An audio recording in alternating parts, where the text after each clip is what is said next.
नमस्कार, मैं हूं आपकी दोस्त रेणुका। आप सुन रहे हैं अनमोल कहानियां। आज की कहानी है नशा। ईश्वरी एक बड़े जमींदार का लड़का था और मैं एक गरीब क्लर्क का, जिसके पास मेहनत मजदूरी के सिवा और कोई जायदाद नहीं थी। हम दोनों में परस्पर बहसें होती रहती थी। मैं जमींदार की बुराई करता, उन्हें हिंसक पशु और खून चूसने वाली जोक और वृक्षों की चोटी पर फूलने वाला बझा कहता। वह जमींदारों का पक्ष लेता, लेकिन स्वभावतः उसका पहलू कुछ कमजोर होता था, क्योंकि उसके पास जमींदारों के अनुकूल कोई दलील न थी। यह कहना कि सभी मनुष्य बराबर नहीं होते, छोटे बड़े हमेशा होते रहते हैं और होते रहेंगे, लचर दलील थी। किसी मानुषीय या नैतिक नियम से इस व्यवस्था का औचित्य सिद्ध करना कठिन था। मैं इस वाद विवाद की गर्मी गर्मी में अक्सर तेज हो जाता और लगने वाली बातें कह जाता, लेकिन ईश्वरी हार कर भी मुस्कुराता रहता था। मैंने उसे कभी गर्म होते नहीं देखा। शायद इसका कारण यह था कि वह अपने पक्ष की कमजोरी समझता था। नौकरों से वह सीधे मुंह बात न करता था। अमीरों में जो एक बेदर्दी और उदंडता होती है, उसका उसे भी प्रचुर भाग मिला था। नौकरों ने बिस्तर लगाने में जरा भी देर की, दूध जरूरत से ज्यादा गर्म या ठंडा हुआ, साइकिल अच्छी तरह साफ नहीं हुई तो वह आपे से बाहर हो जाता। सुस्ती या बदतमीजी उसे जरा भी बर्दाश्त न थी, लेकिन दोस्तों से, विशेषकर मुझसे, उसका व्यवहार सौहार्द और नम्रता से भरा होता था। शायद उसकी जगह मैं होता तो मुझ में भी वही कठोरताएं पैदा हो जाती जो उसमें थी, क्योंकि मेरा लोक प्रेम सिद्धांतों पर नहीं, निजी दशाओं पर टिका हुआ था। लेकिन वह मेरी जगह होकर भी शायद अमीर ही रहता, क्योंकि वह प्रकृति से ही विलासी और ऐश्वर्य प्रिय था। इस बार की दशहरे की छुट्टियों में मैंने निश्चय किया कि घर नहीं जाऊंगा। मेरे पास किराए के लिए रुपए नहीं थे और न मैं घर वालों को तकलीफ देना चाहता था। मैं जानता हूँ वे मुझे जो कुछ देते हैं वह उनकी हैसियत से बहुत ज्यादा है। इसके साथ ही परीक्षा का ख्याल था। अभी बहुत कुछ पढ़ना बाकी था और घर जाकर कौन पढ़ता है। बोर्डिंग हाउस में भूत की तरह अकेले पड़े रहने को भी जी नहीं चाहता था। लेकिन जब ईश्वरी ने मुझे अपने घर चलने का न्योता दिया तो मैं बिना आग्रह के राजी हो गया। ईश्वरी के साथ परीक्षा की तैयारी खूब हो जाएगी। वह अमीर होकर भी मेहनती और जहीन है। उसने इसके साथ ही कहा, लेकिन भाई एक बात का ख्याल रखना, वहां अगर जमींदारों की निंदा की तो मुआमला बिगड़ जाएगा और मेरे घर वालों को बुरा लगेगा। वे लोग तो आसामियों पर इसी दावे से शासन करते हैं कि ईश्वर ने आसामियों को उनकी सेवा के लिए पैदा किया है। आसामी भी यही समझता है। अगर उसे सुझाव दिया जाए कि जमींदार और आसामी में कोई मौलिक भेद नहीं है तो जमींदारों का कहीं पता न लगे। मैंने कहा, तो क्या तुम समझते हो कि मैं वहां जाकर कुछ और हो जाऊंगा? हाँ, मैं तो यही समझता हूँ। तो तुम गलत समझते हो। ईश्वरी ने इसका कोई जवाब नहीं दिया। कदाचित उसने इस मुआमले को मेरे विवेक पर छोड़ दिया और बहुत अच्छा किया। अगर वह अपनी बात पर अड़ता तो भी जिद पकड़ लेता। सेकेंड क्लास तो क्या, मैंने कभी इंटर क्लास में भी सफर नहीं किया था। अब की सेकेंड क्लास में सफर करने का सौभाग्य प्राप्त हुआ। गाड़ी तो रात को 9 बजे आती थी, लेकिन यात्रा के हर्ष में हम शाम को ही स्टेशन जा पहुंचे। कुछ देर इधर उधर सैर करने के बाद रिफ्रेशमेंट रूम में जाकर हम लोगों ने भोजन किया। मेरी वेशभूषा और रंग ढंग से पारखी खानसामों को यह पहचानने में देर न लगी कि मालिक कौन और पिछलग्गू कौन। लेकिन न जाने मुझे उनकी गुस्ताखी बुरी लग रही थी। पैसे ईश्वर के जेब से गए। शायद मेरे पिता को जो वेतन मिलता है उससे ज्यादा इन खानसामों को इनाम एकराम में मिल जाता हो। एक अठन्नी तो चलते समय ईश्वरी ही ने दे दी। फिर भी मैं उन सभी से उसी तत्परता और विनय की प्रतीक्षा कर रहा था जिससे वे ईश्वरी की सेवा कर रहे थे। ईश्वरी के हुक्म पर सबके सब क्यों दौड़ते हैं, लेकिन मैं कोई चीज मांगता हूँ तो उनका उतना उत्साह नहीं दिखाते। मुझे भोजन में कुछ स्वाद न मिला। वह भेद मेरे ध्यान में संपूर्ण रूप से अपनी ओर खींचे हुए था। गाड़ी आई, हम दोनों सवार हुए। खानसामों ने ईश्वरी को सलाम किया, मेरी ओर देखा भी नहीं। ईश्वरी ने कहा, कितने तमीजदार हैं ये सब। एक हमारे नौकर है कि कोई काम करने का ढंग नहीं। मैंने खट्टे मन से कहा, इसी तरह अगर तुम अपने नौकरों को भी 8 आने रोज इनाम दिया करो तो शायद इनसे ज्यादा तमीजदार हो जाए। तो क्या तुम समझते हो यह सब केवल इनाम के लालच से इतना अदब करते हैं? जी नहीं, कदापि नहीं। तमीज और अदब तो इनके रक्त में मिल गया है। गाड़ी चली। डाक थी। प्रयाग से चली तो प्रतापगढ़ जाकर रुकी। एक आदमी ने हमारा कमरा खोला। मैं तुरंत चिल्ला उठा, दूसरा दर्जा है, सेकंड क्लास है। उस मुसाफिर ने डिब्बे के अंदर आकर मेरी ओर एक विचित्र अपेक्षा की दृष्टि से देखकर कहा, जी हाँ, सेवक भी इतना समझता है, और बीच वाले बर्थ पर बैठ गया। मुझे कितनी लज्जा आई कह नहीं सकता। भोर होते होते हम लोग मुरादाबाद पहुंचे। स्टेशन पर कई आदमी हमारा स्वागत करने के लिए खड़े थे। 2 भद्र पुरुष थे। 5 बेगारों ने हमारा लगेज उठाया। दोनों भद्र पुरुष पीछे पीछे चले। एक मुसलमान था, रियासत अली, दूसरा ब्राह्मण था, राम हरक। दोनों ने मेरी ओर अपरिचित नेत्रों से देखा, मानो कह रहे हैं, तुम कौवे होकर हंस के साथ कैसे? रियासत अली ने ईश्वरी से पूछा, यह बाबू साहब के आपके साथ पढ़ते हैं? ईश्वरी ने जवाब दिया, हाँ, साथ पढ़ते भी हैं और साथ रहते भी हैं। यूँ कहिए कि आप ही की बदौलत में इलाहाबाद पड़ा हूँ, नहीं तो कब का लखनऊ चला आया होता। अब की मैं इन्हें घसीट लाया। इनके घर से कई तार आ चुके थे, लेकिन मैंने इनकारी जवाब दिलवा दिए।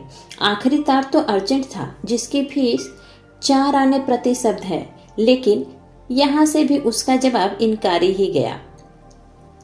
दोनों सज्जनों ने मेरी ओर चकित नेत्रों से देखा, आतंकित हो जाने की चेष्टा करते हुए जान पड़े। रियासत अली ने अर्धशंका के स्वर में कहा, लेकिन आप बड़े सादे लिबास में रहते हैं। ईश्वरी ने शंका निवारण की, महात्मा गांधी के भक्त हैं साहब, खद्दर के सिवा कुछ पहनते ही नहीं, पुराने सारे कपड़े जला डाले। यूं कहो कि राजा हैं। 2.5 लाख सालाना की रियासत है, पर आपकी मूरत देखो तो मालूम होता है अभी अनाथालय से पकड़ कर लाए हैं। राम हरक बोले, अमीरों का ऐसा स्वभाव बहुत कम देखने में आता है, कोई भाप ही नहीं सकता। रियासत अली ने समर्थन किया, आपने महाराज चंगाली को देखा होता तो दांतों उंगली दबाते। एक गाढ़े की मिजई और चमरौधे जूते पहने बाजारों में घूमा करते थे। सुनते हैं एक बार बेगार में पकड़े गए थे और उन्हीं ने 10 लाख से कॉलेज खोल दिया। मैं मन में कटा जा रहा था, पर न जाने क्या बात थी कि यह सफेद झूठ उस समय मुझे हास्यपद न जान पड़ा। उसके प्रत्येक वाक्य के साथ मानो मैं उस कल्पित वैभव के समीप आता जाता था। मैं सहसवार नहीं हूँ। हाँ, लड़कपन में कई बार लद्दू घोड़े पर सवार हुआ हूँ। यहाँ देखो तो कला रास घोड़े हमारे लिए तैयार खड़े थे। मेरी जी तो जान ही निकल गई। सवार हुआ, लेकिन बोटियां कांप रही थी। मैंने चेहरे पर सिकर न पड़ने दिया, घोड़े को ईश्वरी के पीछे डाल दिया। खैरियत यह हुई कि ईश्वरी ने घोड़े को तेज न किया, वरना शायद मैं हाथ पांव तुड़वा कर लौटता। संभव है ईश्वरी ने समझ लिया हो कि वह कितने पानी में है। ईश्वरी का घर क्या था? किला था। इमामबाड़े का सा फाटक, द्वार पर पहरेदार टहलता हुआ अपने पिता, चाचा, ताऊ आदि सबसे मेरा परिचय कराया और उसी अतिशयोक्ति के साथ ऐसी हवा बांधी कि कुछ न पूछिए। नौकर चाकर ही नहीं, घर के लोग भी मेरा सम्मान करने लगे। देहात के जमींदार लाखों का मुनाफा, मगर पुलिस कांस्टेबल को भी अफसर समझने लगे। कई माह से तो मुझे हुजूर हुजूर करने लगे। जब जरा एकांत हुआ तो मैंने ईश्वरी से कहा, तुम बड़े शैतान हो यार, मेरी मिट्टी सीधे क्यों पलीद कर रहे हो? ईश्वरी ने सुडीद मुस्कान के साथ कहा, इन गधों के सामने यही चाल जरूरी थी, वरना सीधे मुंह बोलते ही नहीं। कुछ देर बाद एक नाई हमारे पांव दबाने आया। कुंवर लोग स्टेशन से आए हैं, थक गए होंगे। ईश्वरी ने मेरी ओर इशारा करके कहा, पहले कुंवर साहब के पांव दबा। मैं चारपाई पर लेटा हुआ था। मेरे जीवन में शायद ही कभी हुआ हो कि किसी ने मेरे पांव दबाए हो। मैं उसे अमीरों के चोचले, रईसों का गधापन और बड़े आदमियों की मुटमर्दी और जाने क्या क्या कहकर ईश्वरी का परिहास किया करता था, और आज मैं पोतरों का रईस बनने का स्वांग भर रहा था। इतने में 10 बज गए। पुरानी सभ्यता के लोग थे। नई रोशनी अभी केवल पहाड़ की चोटी तक पहुंच पाई थी। अंदर से भोजन का बुलावा आया। हम स्नान करने चले। मैं हमेशा अपनी धोती खुद छांट लिया करता हूँ, लेकिन यहाँ मैंने ईश्वरी की ही भांति अपनी धोती भी छोड़ दी। अपने हाथों अपनी धोती छांटते शर्म आ रही थी। अंदर भोजन करने चले। होटल में जूते पहने मेज पर डटे थे। यहाँ पाँव धोना आवश्यक था। कहार पानी लेकर खड़ा था। ईश्वरी ने पांव बढ़ा दिए। कहार ने उसके पांव धोए। मैंने भी पांव बढ़ा दिए। कहार ने मेरे पांव भी धोए। मेरा वह विचार न जाने कहाँ चला गया था। सोचा था वहां देहात में एकाग्र होकर खूब पढ़ेंगे, पर वहां सारा दिन सैर सपाटे में कट जाता था। कहीं नदी में बजरे पर सैर कर रहे हैं, कहीं मछलियों या चिड़ियों का शिकार खेल रहे हैं, पहलवानों की कुश्ती देख रहे हैं, कहीं शतरंज पर जमे हैं। ईश्वरी खूब अंडे मंगवाता और कमरे में स्टोव पर ऑमलेट बनते। नौकरों का एक जत्था हमेशा मेरे घर रहता। अपने हाथ पांव को हिलाने की कोई जरूरत नहीं, केवल एक जबान हिला देना काफी है। नहाने बैठे तो आदमी नहलाने को हाजिर, लेटे तो आदमी पंखा झलने को खड़े। मैं महात्मा गांधी का कुंवर चेला मशहूर था। भीतर से बाहर तक मेरी धाक थी। नाश्ते में जरा भी देर न होने पाए, कहीं कुंवर साहब के सोने का समय आ गया। मैं ईश्वरी से भी ज्यादा नाजुक दिमाग बन गया था, या बनने पर मजबूर किया गया था। ईश्वरी अपने हाथ से बिस्तर बिछा ले, लेकिन कुंवर मेहमान अपने हाथों से कैसे अपना बिछावन बिछा सकते हैं? उनकी महानता में बट्टा लग जाएगा। एक दिन सचमुच यही बात हो गई। ईश्वरी घर में थे, शायद अपनी माता से कुछ बातचीत करने में देर हो गई। यहाँ 10 बज गए। मेरी आंखें नींद से झपक रही थी, मगर बिस्तर कैसे लगाऊं? कुंवर जो ठहरा। कोई 11:30 बजे महरा आया। बड़ा मुंह लगा नौकर था। घर के धंधों में मेरा बिस्तर लगाने की उसे सुधि ही न रही। अब जो याद आई तो भागा हुआ आया। मैंने ऐसी डांट लगाई कि उसने भी याद किया होगा। ईश्वरी मेरी डांट सुनकर बाहर निकल आया और बोला, तुमने बहुत अच्छा किया। यह सब हरामखोर इसी व्यवहार के योग्य हैं। इसी तरह ईश्वरी एक दिन एक जगह दावत में गया हुआ था। शाम हो गई पर लैंप न जला। लैंप मेज पर रखा हुआ था, दिया सलाई भी वही थी, लेकिन ईश्वरी खुद कभी लैंप नहीं जलाता। फिर कुंवर साहब कैसे जलाए? मैं झुंझला रहा था। समाचार पत्र आया रखा हुआ था, जी उधर लगा हुआ था, पर लैंप नदारत। देवयोग से उसी समय मुंशी रियासत अली आ निकले। मैं उन्हीं पर उबल पड़ा। ऐसी फटकार लगाई कि बेचारा उल्लू हो गया। तुम लोगों को इतनी फिक्र भी नहीं है कि लैंप जलवा दो? मालूम नहीं ऐसे कामचोर आदमियों का यहाँ कैसे गुजारा होता है। मेरे यहाँ घंटे भर निर्वाह न हो। रियासत अली ने कांपते हुए हाथों से लैंप जला दिया। वहां एक ठाकुर अक्सर आया करता था। कुछ मनचला आदमी था, महात्मा गांधी का परम भक्त। मुझे महात्मा जी का चेला समझकर मेरा बड़ा लिहाज करता था, लेकिन मुझसे कुछ पूछते संकोच करता था। एक दिन मुझे अकेला देखकर आया और हाथ बांधकर बोला, सरकार तो गांधी बाबा के चेले हैं ना? लोग कहते हैं कि यहाँ सुराज हो जाएगा तो जमींदार न रहेंगे। मैंने सांस जमाई। जमींदारों के रहने की जरूरत ही क्या है? ये लोग गरीबों का खून चूसने के सिवा और क्या करते हैं? ठाकुर ने फिर पूछा, तो क्यों सरकार, सब जमींदारों की जमीन छीन ली जाएगी? मैंने कहा, बहुत से लोग खुशी से दे देंगे, जो लोग खुशी से न देंगे उनकी जमीन छीननी ही पड़ेगी। हम लोग तो तैयार बैठे हुए हैं, जो ही स्वराज हुआ अपने सारे इलाके असामियों के नाम हिब्बा कर देंगे।